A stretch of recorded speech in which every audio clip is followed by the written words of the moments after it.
অনেক অনেক আগের কথা।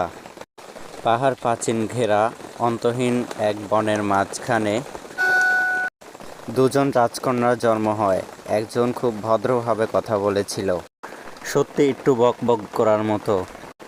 ছোট রাজকন্যা কিছুই বলল না, একদম নীরব ছিল, কোনো কথাই বলল না। হান্নার মধ্যে এমন কিছু ছিল কেউ জানতো না। হান্না কোনো কথা বলতে পারত না, কিন্তু সে এমন কিছু শুনতে পেত যা কেউ শুনতে পারত না। প্রকৃতি। নীরব রাজকন্যা শুধু কম্পনই অনুভব করতে পারত না, বরং প্রকৃতির ভাষাও বুঝতে পারত।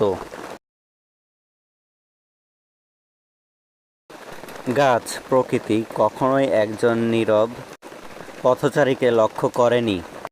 আসলে হান্নার মতো পথচারীও তাদের কাছে অনেক সহজ ছিল। হান্না এমন কিছু শুনে শান্তি পেয়েছিল তা কখনোই ভাবতে পারেনি। কিন্তু সম্প্রতিকতিতে হান্না সাহায্যের জন্য একটা দীর্ঘশ্বাস শুনছিল। বন্ধুরা, এই গল্পের দ্বিতীয় পার্ট দেখতে চ্যানেলটা সাবস্ক্রাইব করো অবশ্যই।